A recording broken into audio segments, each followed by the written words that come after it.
Dankie, kom maar sit.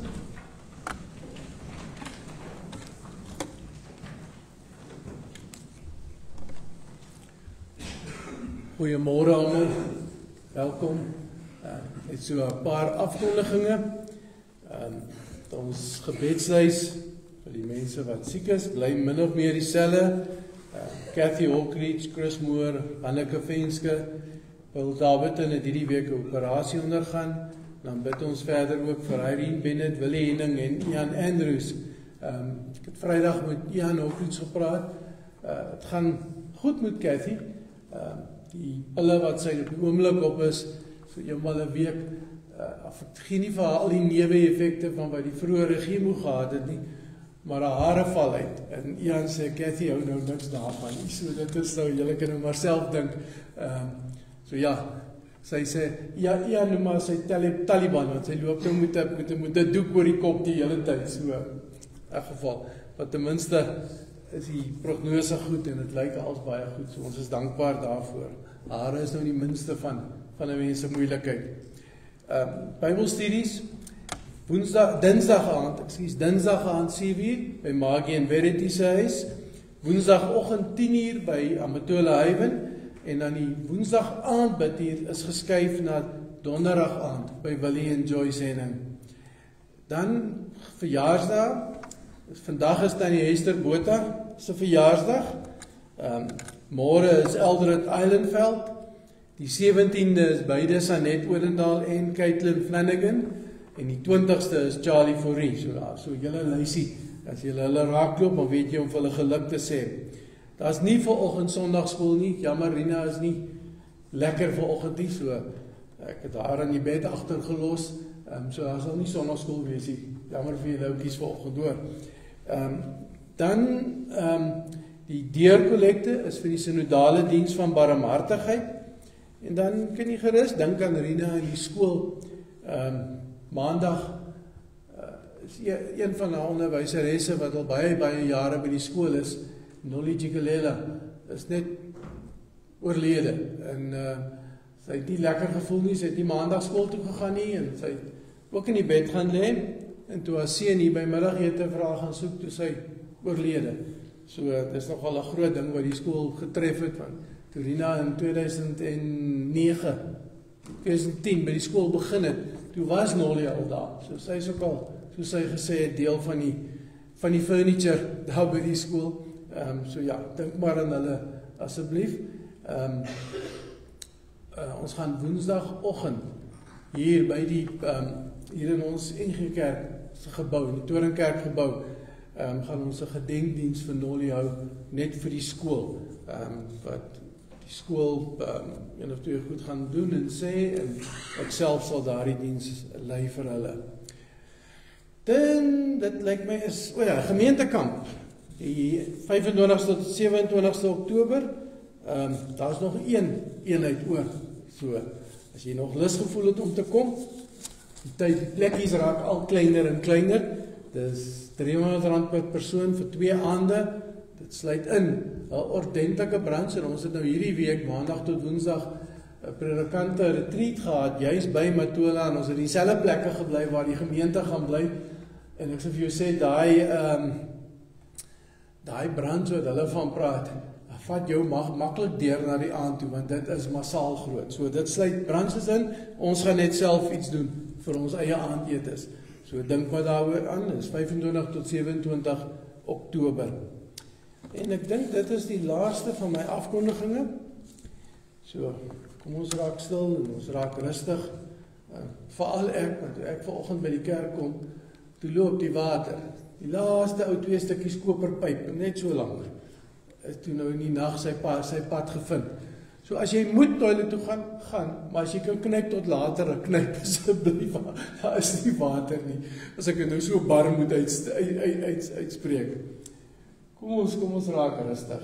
Psalm 116, vers 1 en 2. Ek het die Here lief, want hy luister na my stem, my smeekgebed. Ja, hy draai sy oor na my, en solank ek leef, sal ek hom aanroep. Alraai, daar is tweede deel daarso. Hy luister na my stem. So baie keer bid ons en dan dink ons, ek bid in die plafon vas. Maar dis okay. Want die Here is nie ander kan die plafon nie. Die Here is by ons, met ons, woon in ons deur die Gees. En hy sê, as ons nie weet wat om te bid nie, dan bid die Gees namens ons. I love the Lord, for he heard my voice. He heard my cry for mercy. Because he turned his ear to me, I will call on him as long as I live. Mag nou die genade en vrede en oorvloed aan julle geskenk word vanmôre. Grace and peace be yours in abundance. Amen. Kom ons staan op en ons gaan 2 liedere hartlik saam sing.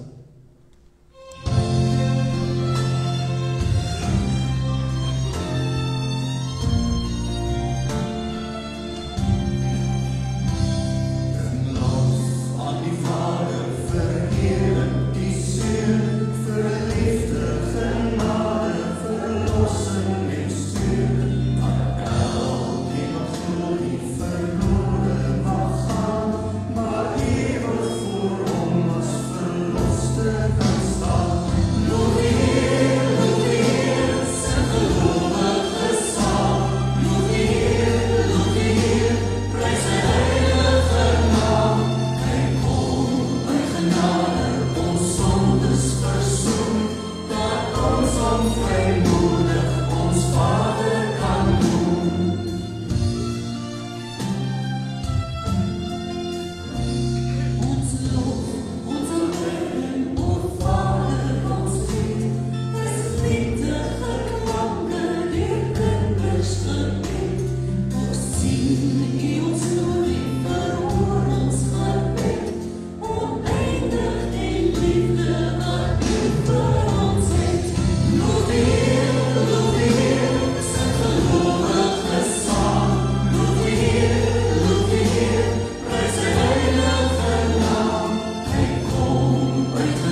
Die Here gebruik mense Nie net dominees nie, maar elke lidmaat. Elke lidmaat, die Bybel sê vir ons, ons is elkeen koning, priester, profeet, wat in sy diens staan. En dan is daar tog mense wat geroep word tot die besondere amp. En op die oomblik is die besondere amp by ons gemeente, juist mense wat moet kyk na die kernbestuur van die verenigde gemeente.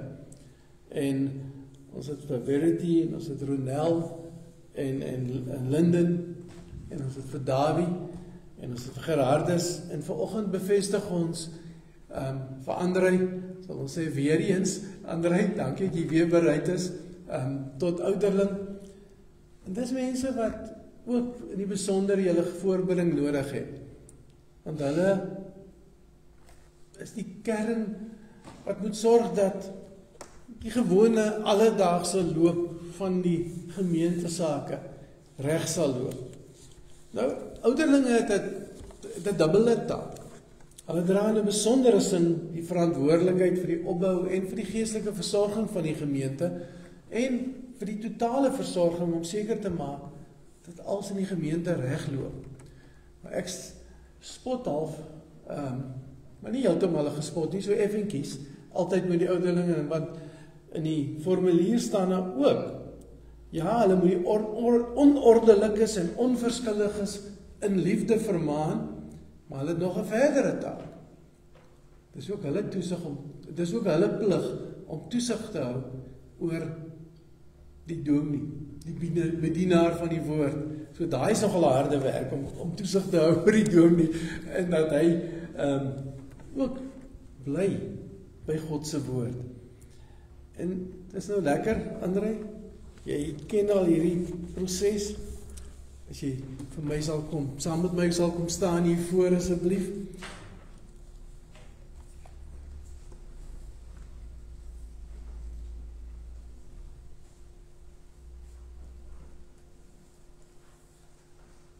Andrei, paar vrae dat jy daarop sal hardop antwoord aan die einde asseblief. Is jy oortuig dat God self is wat jou deur sy gemeente tot hierdie besondere diens geroep het? Aanvaar jy die Ou en die Nuwe Testament as die woord van God en dis die volkome leer van verlossing? Beloof jy om jou amp volgens hierdie leer getrou te vervul? En aanvaar jy dat jou medegelowiges die verantwoordelikheid het om jou ook te help om op die regte pad te bly? Hoe sê jy dat? Ja. Okay, geen mens kan 'n enige amp in 'n gemeente staan en dit alleen doen.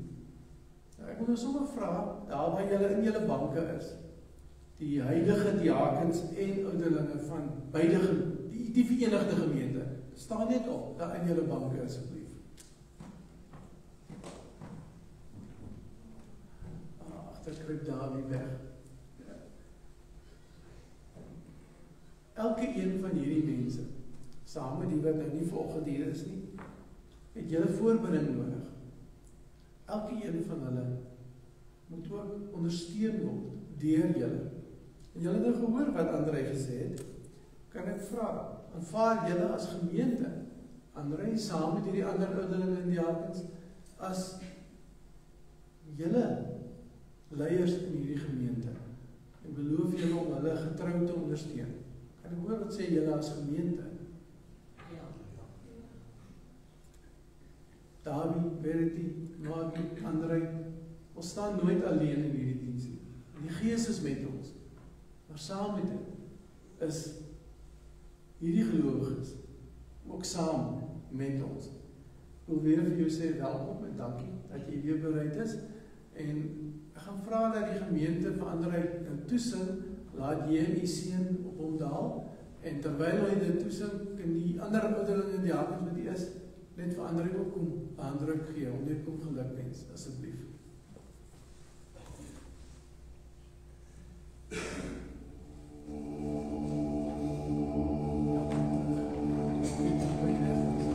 Laat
Dankie.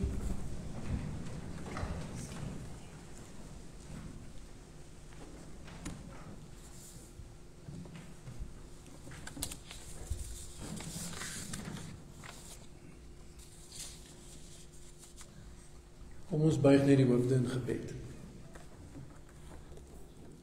Ja, Here, U vertrou ons.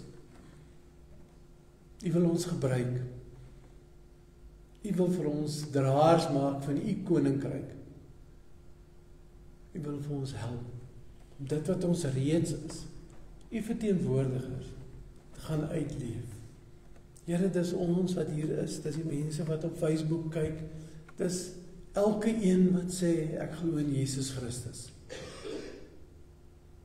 Wil U vanmôre met ons praat, deur U woord, dat ons hier kan uitgaan, en kan gaan dra, deel, in U koninkryk, hier op aarde. In Jesus se naam vra ons dit. Amen. Ons lees vanmôre 'n gedeelte uit Markus hoofstuk 8, en dis nou soms vir mense 'n moeilike gedeelte, maar ja, miskien is dit oor ons verstaan van die gedeelte, eerder as wat daar werklik staan. So kom ons luister na Markus 8 vers 27 tot 38, en ek gaan die Afrikaans lees, maar die Engels is ook op die skerm. Jesus en sy disippels het na die dorpe van Caesarea Philippi vertrek. Op pad het hy vir sy disippels gevra, wie sê die mense is ek? Hulle antwoord hom, Johannes die Doper, ander sê Elia, en nog ander sê een van die profete. Hy vra hulle toe, maar julle, wie sê julle is ek? Petrus antwoord hom, u is die Christus. Jesus het hulle toe opdrag gegee om niemand van hom te vertel nie.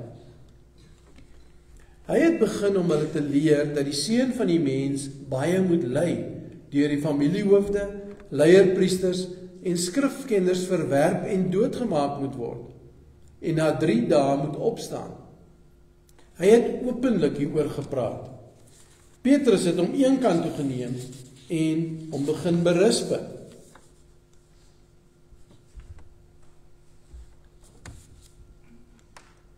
Maar hy het omgedraai, na sy disippels gekyk en Petrus berispe. Gaan weg agter my, Satan, want jy bedink nie die dinge van God nie, maar die dinge van mense. Nadat hy die skare saam met sy disippels nader geroep het, het hy vir hulle gesê, as iemand agter my aan wil kom, moet hy homself verloon, sy kruis opneem en my volg. Want wie sy lewe wil red, sal dit verloor, maar wie sy lewe ter wille van my en die evangelie verloor, sal dit red. Wat baat dit 'n mens immers, as hy die hele wêreld as wins bekom, maar sy lewe verloor? Wat sou 'n mens gee as losprys vir sy lewe? Want wie hom vir my en my woorde skaam in hierdie owerspelige en sondige geslag, vir hom sal die Seun van die mens hom skaam, wanneer hy in die heerlikheid van sy Vader kom, saam met die heilige engele. Ons lees net tot sover uit die woord van die Here. Eintlik is dit maar 'n baie vreemde teks hierdie. Weet jy of julle mooi gehoor het wat gebeur nie? Vers 30 vermaan Jesus die disippels, nadat Petrus hom as Messias geïdentifiseer het. Vers 32 vermaan Petrus vir Jesus, nadat Jesus vir die disippels vertel het, maar hy gaan ly. En in vers 33 vermaan Jesus weer vir Petrus, en verwys selfs na hom as die Satan. Nou, in Afrikaans of Engels sukkel mense so bietjie om die ernstigheid van hierdie woorde wat hier gebruik word, deur te gee of te verstaan. In Afrikaans word hier gepraat van opdrag gee, belet, vermaan, berispe. Maar die Griekse woord, die epitimao, is nou nie heeltemal net vermaan of berispe of so iets nie. In gewone Afrikaans of in goeie Afrikaans staan hier eintlik dat Jesus gesê het, hou julle mond. In gewone Ooskaap sou ons gesê het, shut up. Dis letterlik die gevoel van hierdie woord. Maar nou raak dit onmiddellik moeilik, want Jesus sê vir die disippels, shut up. Dan sê Petrus vir Jesus, shut up. En dan sê Jesus weer vir Petrus, shut up. Dit klink nou nie heeltemal lekker nie. Dis nou, waar kom Petrus aan daai durf om dit vir die Here te kan sê? Waar kom, en ons dink daarom nou nie die Here sou regtig harde woorde gebruik het nie. En tog, daai woordjie wat hier vertaal word, is presies dieselfde woord wat gebruik word wanneer Jesus die demone beveel daar in Markus 1 om stil te bly. Dis presies dieselfde woord wat Jesus gebruik wanneer hy vir die storm daar in Markus 4 beveel om te bedaar. So dis 'n kragtige woord wat ou sukkel om so lekker in Afrikaans of Engels te vertaal. En nou hoekom? Hoekom word daar sulke krasse taal gebruik, as 'n mens nou so kan doen? Eerstens moet ons onthou, dat as Petrus vir Jesus noem, Christus, of, dis die Grieks, of in die Hebreëus, Messias, dan is dit baie meer as maar net Jesus Christus, asof dit Jesus se van is. In die tyd, daar in die eerste eeu, sê dit dat Jesus nie eintlik net nog 'n profeet is nie. Hy is nie, soos wat die teks sê, Elia wat sou kom nie. Hy is die Messias, die Christus, die gesalfde, die een wat in die verstaan van die mense van daai tyd, en dalk is dit hoekom Jesus vir Petrus sê, maar bly stil. In die verstaan van die mense van daai tyd, was dit 'n politieke konnotasie gehad. Die Messias is die een wat kom om die Romeine uit die land uit te verdryf, en vir ons eie land terug te gee. So dit was wat geleef het in die mense se koppe. Hy was nie maar net 'n gesalfde om God te kom tentoonstel nie. Hy was nie maar net 'n gesalfde om geestelik met hulle te kom werk nie. In hulle verstaan was hy 'n gesalfde om die Romeine te verjaag. Om op 'n perd te kom met 'n weermag en die Romeine te verslaan. Dit is wat hulle wou gehad het. Maar Jesus het 'n totaal ander prentjie. Hy het nie 'n oorlogsprentjie in sy kop nie. Hy het nie 'n weermagprentjie in sy kop nie. Hy kom vertel vir hulle die Messias, die Christus, is hier om te ly. En dis 'n bietjie te veel vir Petrus en die disippels. Dis te dik vir 'n daler. Ag, die tipiese ou Petrus, kyk, sy hart was mos die hele tyd op sy mou. Hy kon nooit niks wegsteek nie. Toe Jesus sê, maar hy is hier om te ly, toe gryp Petrus hom en hy vat hom een kant en hy sê, hou op om so te praat. Jy is hier om ons te ly, L-E-I, nie om te ly, L-A nie. Dit was net te veel vir Petrus. Maar Jesus kom en sê, die Messias is nie hier om te weermag nie. Is nie hier met 'n politieke plan nie. Is nie hier om mense bymekaar te maak om die Romeine oor te neem wat politiek betref nie, of om die priesterhoofde oor te neem of wat ook al nie. As iemand agter my aan wil kom, moet hy homself verloon, sy kruis opneem en my volg. Kyk, as Jesus nou 'n bemarkingsagent gehad het, as hy nou iemand gehad het wat sy brand moes verduidelik het en verkoop het, dan dink ek het daai bemarkingsagent net daar so hartaanval gekry. Hoe verkoop jy iets as jy sê dit beteken dat jy jouself moet verloon? Hoe verkoop jy iets as dit beteken jy moet bereid wees om te ly? Dit is glad nie goeie bemerking nie. En soms sit ons die pot self ook 'n bietjie mis by hierdie teks. Want as ons dink aan jy met jou kruis opneem, miskien ons daai ou goetertjies wat so in my ouma se huis het hy wel gehang, in ons ouma se huise gehang het die ding nou gedooi. Gaan ek maar net harder praat. Dit is lank genoeg in die Swart Kerk dat ek weet van sonder 'n mic praat. In ons ouma se huis het hierdie dingetjie gehang wat gesê het, elke huis het sy kruis. Julle onthou dit? En ons dink baie keer as Jesus sê, neem jou kruis op en volg my, dan beteken dit maar, ons almal het maar ons moeilikheid. Of ek het nou hierdie siekte, of daai kwaal, of 'n seer toon, of 'n seer wat ook al, dis maar die kruis wat ek moet dra. Dit is ongelukkig 'n taamlike mistasting, of 'n taamlike verkeerde verstaan. As die Romeine daar in die 1ste eeu die balk van die kruis op jou skouers gesit het, want hulle het nie vir jou die hele kruis gegee nie, dit was te swaar, maar hulle het daai balk op jou skouers gesit, wat jy moes dra na daar waar jy gekruisig is, en daar het hulle jou vasgemaak, opgehuis en jou vasgesit, jou voete vasgekap in daai paal, waar teen jy opgehuis is. En as daai balk op jou skouers gesit is, dan was daar nie meer 'n presidensiële, wat is die woord in Afrikaans, pardon, kwytskelding nie, daar was daar niks. As jy balk op jou skouers was, en jy is op pad, dan was jy klaar dood. Jy is klaar gesien as 'n dooie mens. Jy is klaar gesien as iemand wat, dis verby met jou. Ons kan nou maar begrafnis hou. Dis oor, uit en gedaan. Niks kan jou meer red nie. En as Jesus sê, neem jou kruis op, wat beteken dit vandag? Gelukkig sien ons nie meer eintlik mense wat gekruisig word nie. Ons sien nie meer mense wat van die stadsplein afstap na buitekant die dorp om teen 'n paal opgehuis te word, om daar te sterf nie.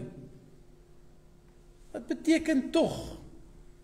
Beteken tog iets baie ernstig. Beteken dat ek en jy is nie maar net deeltydse vrywilligers wat Christus volg soos in wanneer dit ons pas nie. Beteken werklik soos wat Paulus geskryf het, om te lewe is vir my Christus, om te sterwe is vir my wins. Beteken dat my lewe is volledig Christus in. Ek het gesterf aan myself. Beteken om saam met Jesus te bid daar in Getsemane, nie wat ek wil nie, maar wat U wil. So, as Jesus vir ons sê, ons moet ons kruis opneem en hom volg, as dit baie meer is, verdra maar geduldig die ou pyntjies wat ons het, of verdra maar geduldig elke huis het sy kruis, of wat ook al.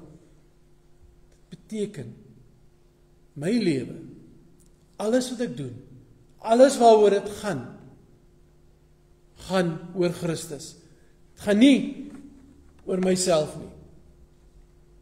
En in 'n wêreld waar dinge ingerig is vir my gerief, rondom my besluite, rondom my wil, is dit nogal 'n moeilike boodskap. Dit is 'n moeilike boodskap om te verkoop, as 'n mens dit nou in bemarkingstaal moet sit. Net so moeilik het was in Jesus se tyd. Hoe sê jy vir iemand, het gaan nie oor jou nie, het gaan oor Christus. Hoe sê jy vir iemand, het gaan nie oor jou gerief nie, het gaan oor Christus en sy koninkryk. Maar dis juis wat ons die mekaar wêreld nodig het. Minder mense wat sing uit volle bors, me, myself and I. Minder mense vir wie het oor hulle gaan.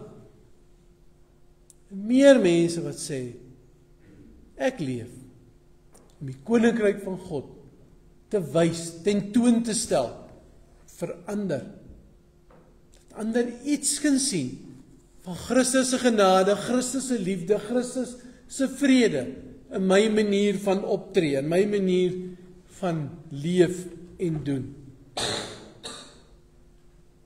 Ja, om vir Christus te leef beteken aan die een kant om 'n ter dood veroordeelde te wees. Dis die hardheid van hierdie woorde. Het gaan nie meer oor myself nie. Maar aan die ander kant is dit 'n lewe wat geleef word in die belofte van Christus. Ek kom om vir julle lewe te gee en dit in oorvloed. Nie 'n lewe wat oor my gaan nie, maar oor 'n lewe wat ons in vreugde kan leef tot sy eer.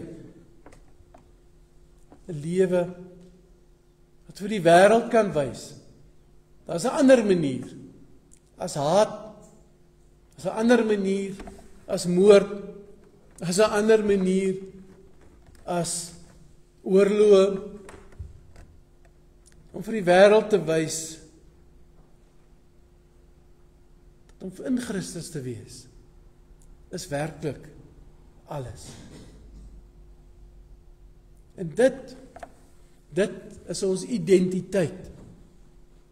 En dis amper 'n vreeslike identiteit om te dink, maar my identiteit is, ek is 'n ter dood veroordeelde wat my eie ego betref en my eie wil betref. Maar ek het lewe en dit in oorvloed. En dit is wat Christus vir ons wil gee. Dit was 'n moeilike boodskap al in die eerste eeu. Paulus skryf en dan praat hy daarvan as die skandalon. Nou, ons ken die woord skande. Dit is baie naby dieselfde. Hy praat daarvan as 'n struikelblok vir die Jode en dwaasheid vir die Grieke.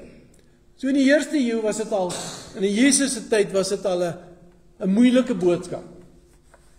Hoeveel te meer nog vandag om te aanvaar. Alles gaan nie oor my nie. Ek is bloot God se verteenwoordiger. Ek is bloot God se ligdraer. Ek is bloot daar om iets van sy koninkryk te wys vir almal rondom my. Mag die Here vir ons in hierdie week die genade gee om so te kan leef dat dit nie oor ons gaan nie, maar dat dit oor hom gaan. Dat dit nie oor my wil gaan nie, maar dat sy wil geskied. Want, soos ons daai bekende gebed afsluit, die Onse Vader, aan hom behoort die koninkryk, aan hom behoort die eerlikheid, tot in ewigheid. Gaan nie oor my nie, gaan oor 'n lewe wat geleef word tot eer van Jesus. Amen. Kom ons buig die hoofde in gebed. Ja, Here, dis 'n moeilike boodskap vir ons. Dis vir ons ook maar 'n skandalon soos dit was in die tyd van Paulus en in die tyd. Wat ons wil graag, soos van die disippels gevra het, op die ereplekke links en regs van die troon sit. Ons wil graag daar wees waar ander opkyk na ons toe en dink maar, ons is oulik. Maar Heer, U is die Christus, die Messias, die gesalfde. Dit gaan om U, wat vir ons elke dag lei om U koninkryk uit te leef. By ons huise, by ons werke, waar ons gaan, waar ons ontspan, in alles. Heer, seën ons, help ons om U verteenwoordiger te wees en nie net na onsself te kyk nie. En ons vra dit, Heer, vir hierdie wêreld waar mense net hulle self die heeltyd vorentoe druk. Maar dit net oor numero uno gaan. Ek self. Help ons dat ons in ons lewens iets kan wys van U. Van wat dit beteken om in die lewe in oorvloed te hê, wat uit U hand uitkom. Dat ons so suurdeeg, so sout, soos 'n lig, 'n verandering kan maak in hierdie wêreld, waar U ons geplaas het. In Jesus se naam vra ons dit. Amen. Ons staan op en ons sing ons slotsang hartlik saam.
Zal ik juichen voor